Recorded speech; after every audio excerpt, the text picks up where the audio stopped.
मणिपुर नाम के एक छोटे से गांव में रीता और राजू, एक पति पत्नी, अपने दो बच्चे पिंकी और चीकू के साथ एक टूटा फूटा घर में रहते थे।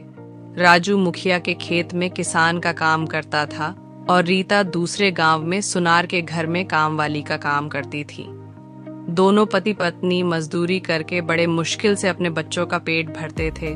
यूं तो हमेशा हल्का फुल्का बारिश होती थी, जिससे किसान अपने खेतों में आसानी से काम करते थे, लेकिन इस साल बारिश बहुत ज्यादा बरस गया था, जिसके कारण पूरे गांव में बाढ़ का कहर मच गया था, जिस कारण किसानों का फसल बहुत ज्यादा नुकसान हो गया था। इस वजह से मणिपुर के लोग बहुत ज्यादा परेशान हो गए थे। दिन हो या रात हो, लोग बारिश के कारण परेशान थे।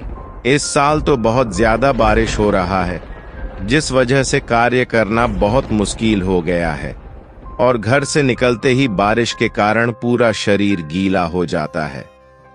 इतनी भारी बारिश में घर से बाहर जाने का मन नहीं कर रहा। न जाने इस साल हमारा क्या होगा इस टूटे हुए मकान में।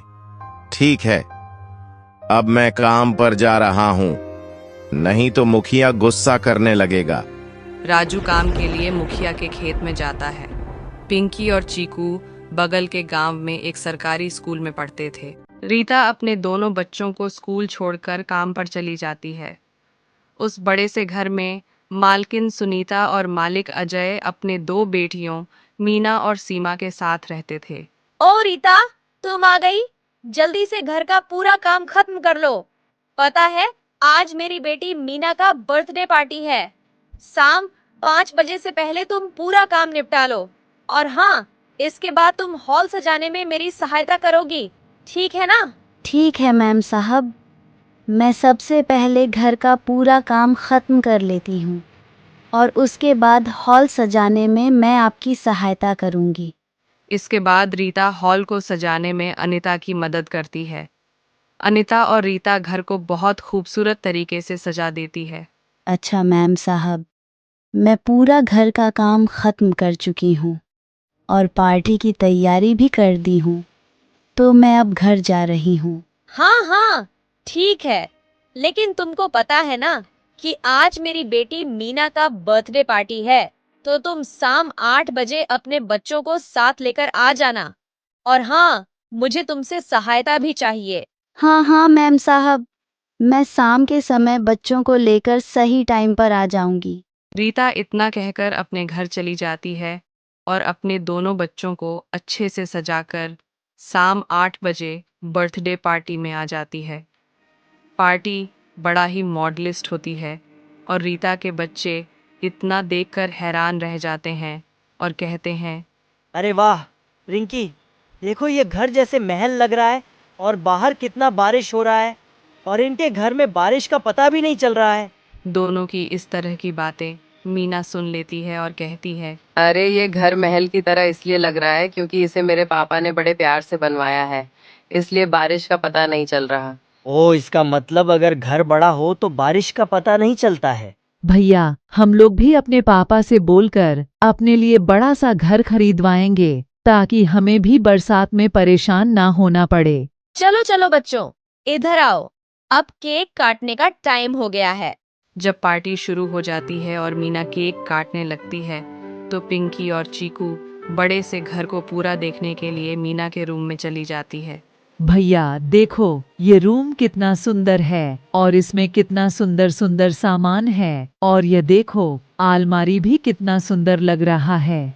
दोनों ही सामान देखने लगते हैं और देखते देखते 10 मिनट बीत जाता है और सामान देखते देखते वह मीना का अलमारी खोल के देखने लगते हैं। इतने ही देर में मीना की बहन सीमा रूम में आ जाती है। वह पिंकी और चीकू को मीरा की अलमारी के सामने देख लेती है और जोर से चिल्लाने लगती है, तुम दोनों मेरे कमरे में क्या कर रहे हो? जल्दी से बताओ। माँ, माँ, आप इधर जल्दी से आइए। देखिए, ये दोनों हमारे रूम में क्या कर रहे हैं? अपनी बेटी सीमा की आवाज़ सुनकर तुरंत रूम में आती है। तुम दोनों अभी के अभी मेरे रूम से बाहर निकलो। पिंकी और चीकू अनिता को देखकर डर जाते हैं और रीता भी अनिता की आवाज़ सुनकर मीना के रूम में आती है। क्या हुआ मैम साहब? आपकी जोर से चिल्लाने की आवाज नीचे तक आ रही है। क्या हुआ? ये पूछ, क्या नहीं हुआ? तेरे इस दोनों बच्चों ने अपने गंदी पैरों और गंदी कपड़ों से मेरा पूरा रूम गंदा कर दिया। तेरे बच्चों ने बड़ा घर देखा, नहीं चल दिए। सैर करने, ऐसी भी कोई बात होती है? मैंने तो तेरे बच्चों को इसलिए बुलाया था कि तेरे बच्चों ने इतना शानदार पार्टी अपने जीवन में कभी नहीं देखी होगी, लेकिन तेरे बच्चे अपना औकात भूल गए। ये हमारा घर है, कोई अनाथ आलय नहीं कि कोई भी भिखारी हमारे रूम में आ जाएगा और आकर हमारे कीमती सामानों को छुएगा। तू सुन, अभी के अभी अपने बच्चों को लेकर निकल जा मेरे घर से। और हाँ, एक बात और, कल से तू काम पर नहीं आएगी। मैंने तुझे काम से निकाल दिया। नहीं नहीं मैम साहब, आप ऐसा ना करें। आप एक बार हमारी बात सुन लें। बच्चे तो अभी बहुत छोटे हैं, आप इन्हें माफ कर दीजिए। मैं आपसे वादा करती हूँ कि आगे से ऐसा गलती नहीं होगी। यह मेरी लास्ट गलती समझकर मुझे माफ कर दीजिए। मैम साहब, मुझे काम से मत निकालिए। मैम साहब, मेरे बच्चे इसी काम के सहारे जीते हैं। भगवान के लिए मैम साहब, मुझे काम से मत निकालिए। ये तेरी परेशानी है, मेरी नहीं समझी तू? और एक बात कान खोलकर सुन ले, अब तू यहाँ पर काम नहीं कर सकती है, क्योंकि मैंने तुम्हें काम से निकाल दिया। और सुन, अपने इन दोनों बच्चों को लेकर यहाँ से चली जा। अनीता रीता और उसके दोनों बच्चों को घर से बाहर निकाल देती है और आगे से काम पर आने से साफ साफ मना कर देती है। ओह, अब ये क्या हो गया? घर में एक भी राशन नहीं है। मैं खाना बनाने के लिए राशन कहाँ से लाऊं? मेरे पास तो अब एक भी रुपया नहीं है। जो राजू जी जुटाकर पैसे रखे थे, वो भी खत्म हो गया। मेरा क्या है, मैं तो बिना खाए ही सो जाऊंगी। मगर मेरे बच्चे बिना खाएं कैसे सो पाएंगे? और बिना खाना खाएं उनको नींद कैसे आएगी? ओ सुनिए जी, आप आ गए। घर में कुछ भी नहीं है खाना बनाने के लिए। आज बिना खाए ही सोना पड़ेगा। क्या बात है, तुम चिंता क्यों कर रही हो? आज मैं खाना मुखिया जी के घर से लाया हूँ। उनके घर आज पार्टी थी, तो बचा हुआ खाना मैं अपने साथ ले आया हूँ। ये लो खाना, परोसो। ऐसे ही उस रात सभी खाना खाकर सो जाते हैं। ऐसे ही कुछ दिन बीत जाते हैं और घर के हालात बिगड़ जाते हैं। एक सुबह रीता अपने मैम साहब के घर जाती है और उससे थोड़े पैसे उधार मांगती है। मैम साहब कैसी हैं? आपको देखे मुझे बहुत दिन हो गया। मैम साहब, मेरे घर में एक भी राशन नहीं है। आप मुझ पर तरस खाकर कुछ पैसे उधार दे दीजिए। मैं आपको जल्द ही पैसे लौटा दूंगी। मेरे पास एक भी रुपया नहीं है, और वैसे भी मैंने तुझे पहले ही काम से निकाल दिया था, और फिर भी अपनी गंदी शक्ल लेकर यहाँ आने की तेरी हिम्मत कैसे हुई? चल निकल अब मेरे घर से, और आइंदा से अपनी गंदी शक्ल मुझे मत दिखाना। अनीता की इस तरह की बातें सुनकर रीता उदास होकर घर जाने लगती है। तभी उसे रास्ते में एक दीवार पर कुछ लिखा हुआ दिखाई देता है। उस दीवार पर लिखा हुआ देखकर रीता वहीं रुक जाती है। रेस्टोरेंट में खाना बनाने वाली की ज़रूरत है। रेस्टोरेंट के बारे में जानने के लिए इस पते पर जाती हूँ। और वैसे भी मुझे अलग अलग तरह के खाना बनाने आता है। अगर यहाँ मुझे काम जॉब मिल जाए तो घर चलाने के लिए मुझे कुछ पैसे मिल जाएंगे। ऐसा सोचकर रीता उस रेस्टोरेंट में चली जाती है। मालिक, मैंने आपका पोस्टर देखा है। क्या आपको खाना बनाने वाली की जरूरत है? हाँ, लेकिन क्या तुम खाना बना लोगी? क्या तुम्हें अच्छे अच्छे खाना बनाने आते हैं? हाँ साहब, मुझे अलग अलग तरह के खाना बनाने आता है, जैसे छोला भटूरा, पनीर पुलाव, अंडा कड़ी, और भी कई तरह के खाना बनाना आता है मुझे। अच्छा है तब, जब तुमको इतना कुछ बनाने आता है तो ठीक है। आज से ही चाहो तो तुम खाना बना सकती हो। ऐसे ही रीता रेस्टोरेंट में खाना बनाने लग जाती है और रेस्टोरेंट में खाना खाने वालों को खाना देने लगती है। देखते ही देखते रात हो जाती है और रेस्टोरेंट में सारा खाना खत्म हो जाती है। चलो, आज तो सारा खाना बिक गया। आज तो तुम आधे दिन से ही खाना बनाई हो, लेकिन कल से तुम्हें सुबह जल्दी आकर खाना बनाना होगा। हाँ साहब, मैं कल सुबह ही खाना बनाने आ जाऊंगी और मैं कल बहुत ही स्वादिष्ट खाना बनाऊंगी। ये लो आज की अपनी मेहनत के पैसे जो तुमने आज किया है। 500 रुपए लेकर रीता सबसे पहले गोदाम पर जाती है। वहां से कुछ राशन का सामान खरीदकर अपने घर आ जाती है। घर पहुंचने पर रीता जल्दी जल्दी स्वादिष्ट पकवान बनाती है और अपने बच्चों को खाना देती है। रिंकी चीकू, आओ, गर्मा गर्म खाना खा लो बेटा। इतने में राजू भी काम खत्म करके घर आ जाता है और रीता राजू को अपने नए जॉब के बारे में बताती है, जिसे सुनकर उसका पति खुश हो जाता है। इस तरह सभी खाना खाकर चैन की नींद सो जाते हैं। अगली सुबह जल्दी उठकर रीता अपने दोनों बच्चों को स्कूल छोड़कर अपने काम पर चली जाती है। रेस्टोरेंट पर पहुंचकर रीता कई तरह के खाना बनाती है। रीता के बनाए हुए खाना ग्राहकों को बहुत अच्छा लगता है। रीता के बनाए खाना खाकर रेस्टोरेंट में आए हुए लोग खाना की बहुत तारीफ करते हैं। उनको आज का बना हुआ खाना पहले से ज्यादा पसंद आता है। आदर्श भाई, तुम्हारे आज के खाने का कोई जवाब ही नहीं है। इससे स्वादिष्ट खाना आज तक मैंने इस रेस्टोरेंट में कभी खाया ही नहीं था। आखिर क्या जादू किया है कि खाना बहुत ही स्वादिष्ट बने हैं। आज तो मैं अपने घर के लिए भी खाना लेकर जाऊंगा। मेरे लिए खाना भी पैक कर दो। अपने खाने का तारीफ सुनकर आदर्श बहुत खुश होता है और रीता से कहता है, वाह रीता, तुमने तो कमाल कर दिया। तुम्हारे हाथ का खाना खाकर ग्राहक तो अपने घर के लिए भी खाना पैक करवा रहे हैं। वाह रीता, तुम्हारे हाथों में तो जादू है। आखिर तुमने खाना बनाना कहाँ से सीखा?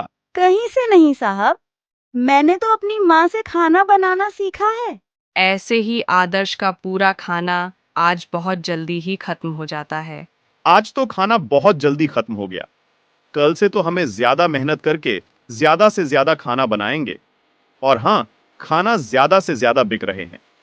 इसलिए मैं कल दुकान में फ्रिज और पंखा नया लाने जा रहा हूं, जिससे ग्राहक ठंडा ठंडा पानी और पंखा का मजा लेकर खाना खाएंगे और हमारा खाना ज्यादा से ज्यादा बिकेगा।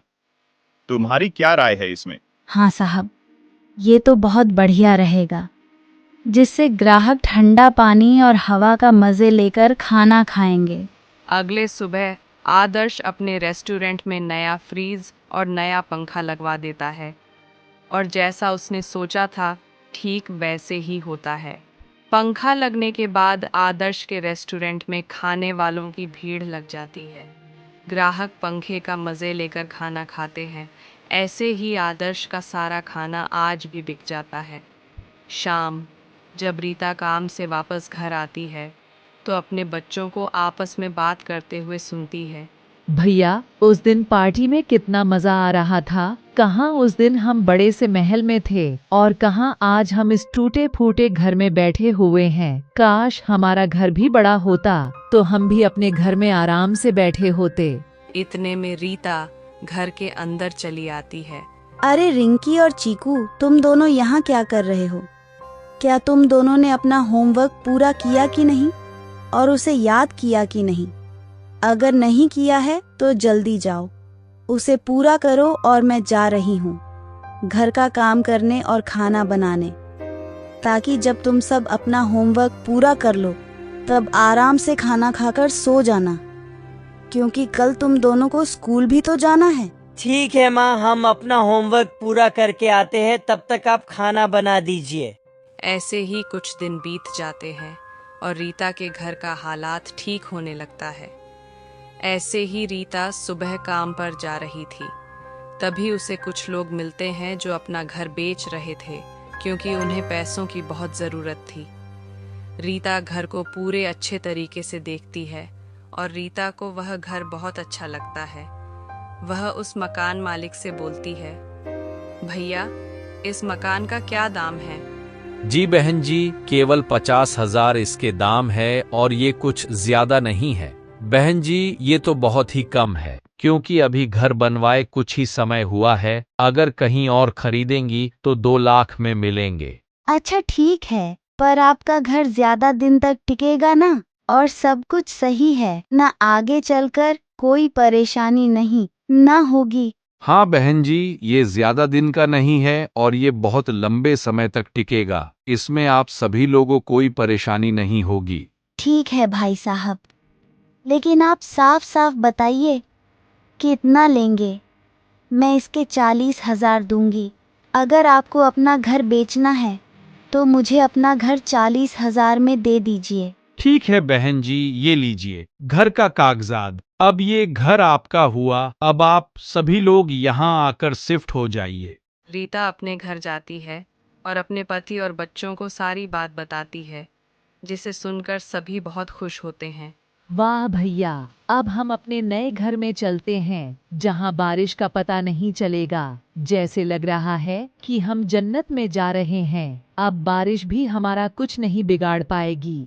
नए घर में जाने के लिए बच्चे बहुत खुश हो जाते हैं। इतने में राजू भी वहां आ जाता है। आखिर तुमने आज बच्चों के दिल की बात सुन ही ली और उनका इच्छा पूरा कर ही दिया। कैसे ना करती भला, बच्चे तो मेरे कलेजे का टुकड़ा है। इनके खुशी के लिए मैं सब कुछ कर सकती हूँ। सब नए घर में शिफ्ट हो जाते हैं। नए घर में आकर बच्चे बहुत खुश हो जाते हैं और रीता की कमाई भी अच्छी खासी होने लगती है। रीता के हाथों का खाना खाने के लिए रेस्टोरेंट में ग्राहकों का मेला लगी हुई थी। इससे आदर्श खुश होकर रीता का सैलरी दुगुनी कर देता है। कुछ दिन बाद राजू भी मुखिया के खेत में मजदूरी छोड़कर रीता के साथ खाना बनाने लगता है। दोनों पति पत्नी को आदर्श अच्छी खासी वेतन देता था, जिससे उनका घर का खर्चा अच्छे से चलने लगा और बच्चे गर्मी सर्दी या बरसात में अपने नए घर में काफ़ी अच्छे से रहते हैं और वो भी अपना पूरा जीवन खुशी खुशी बिताने लगते हैं।